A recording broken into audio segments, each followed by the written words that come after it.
জি। তো এখন আমরা যে আলোচনা ছিলাম প্রচার সম্পাদক, রাজনৈতিক দলের একজন প্রচার সম্পাদক কেমন হবে। উপসংহার, একজন দক্ষ প্রচার সম্পাদক রাজনৈতিক দলের মুখপাত্রের মতো তথ্যভিত্তিক প্রজ্ঞা সম্পন্ন কৌশল এবং প্রযুক্তি নির্ভর না হলে এই দায়িত্ব পালন করা অনেক বড় কঠিন। ঠিক আছে ইনশাআল্লাহ। তো আমরা সর্বোপরি এইভাবে যদি আমরা রাজনৈতিক দলের যতগুলো দায়িত্ব আছে প্রত্যেকজন দায়িত্বশীলকে যদি সঠিকভাবে তার দায়িত্বকে শেখাতে পারি তাহলে এই সমাজটা বিনির্মাণ করতে তার জন্য সহজ হবে ইনশাআল্লাহ। আমরা এই সফটওয়্যারটা আপনার হাতে দিয়ে দিব। কোথায় দিয়ে দিব? আপনার হাতে দিয়ে দিব। আপনি হাতে থেকে এটা ব্যবহার করতে পারবেন। ফ্রি ভার্সন এবং পেইড ভার্সন দুইটা বিষয় আছে। ঠিক আছে। আচ্ছা যাক, আমাদের এখানে আজকে প্রচার সম্পাদক সম্পর্কে আলোচনা শেষ। রাজনৈতিক প্রশিক্ষণ আমরা এইভাবে পরিচালনা করি। এখান থেকে আমরা রাজনৈতিক যে দলের হোক না কেন আমাদের এই প্রশিক্ষণ এই সেন্টারটার মধ্যে কোনো জায়গায় লেখা আছে ইসলামী আন্দোলন, বাংলাদেশ জামাত ইসলাম, বিএনপি, আওয়ামী লীগ কোনো কিছু লেখা আছে? অর্থাৎ প্রচার সম্পাদক হইলে প্রত্যেকের এই জিনিসটা দরকার, কমন। তাহলে আমাদের লাইব্রেরিতে এইভাবে কমনভাবে তৈরি করাতে আছে। যেই দল যেই ব্যক্তি এটা কাজে লাগাবে তাদেরই কাজে লাগবে। মেসেজটা ক্লিয়ার? জি আলহামদুলিল্লাহ। আমরা চাই যে চাঁদাবাজি মানে রাজনীতি নয়, এটা যদি পরিবর্তন করতে হয় তাহলে এইভাবে করে প্রত্যেককে সুন্দরভাবে তার রূপরেখাটাকে শেখাতে হবে।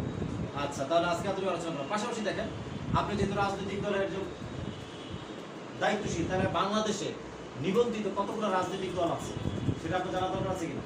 তাহলে আপনি এখানে সুন্দর করে জানতে পারছেন যে রাজনৈতিক দল কতগুলো রাজনৈতিক দল আছে। আমাদের নিবন্ধিত রাজনৈতিক দল আছে 55টা। হ্যাঁ, 55টা রাজনৈতিক দল আছে। হাত পাকাও আছে এখানে। হ্যাঁ, এই যে হাত পাকা চলে আসবে, দেখেন এই যে হাত পাকা চলে আসছে। ইসলামী আন্দোলন বাংলাদেশ 20/11/2008 সালে তারা নিবন্ধন কমপ্লিট করে। ঠিক আছে। তাহলে এই যে বাংলাদেশ ইসলামী আন্দোলন, এইটার আমরা যদি আবার বিস্তারিত ইসলামী আন্দোলন সম্পর্কে গুগল থেকে আরো বিস্তারিত জানতে চাই তাহলে আমরা কি দেখে যে ইসলামী আন্দোলন সম্পর্কে বিস্তারিত জানতে পারছি।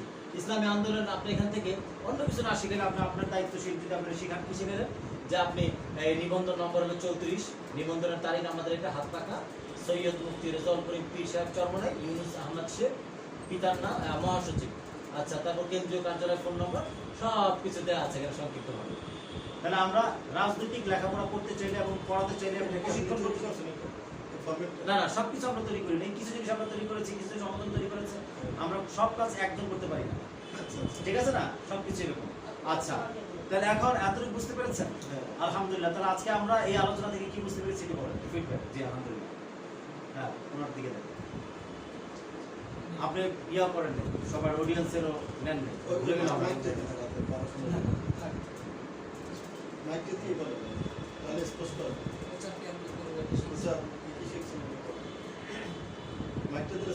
সম্পর্কে আপনি ভালো একটা ধারণা আসতে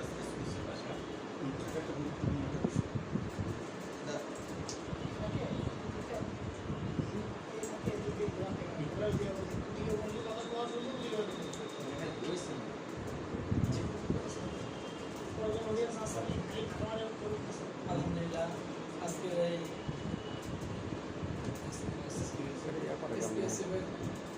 প্রশিক্ষণ সেন্টার থেকে জানতে পারলাম যে একজন প্রচার সম্পাদক হিসাবে আমার কি করণীয় এবং কি করতে হবে, কীভাবে কার্যকরী করলে আমার প্রচার হবে বা প্রচার বাড়বে, জনগণ দেখবে, মিডিয়ার মাধ্যমে যে কোনো মাধ্যমে হোক আমার প্রচার করতে হবে কীভাবে।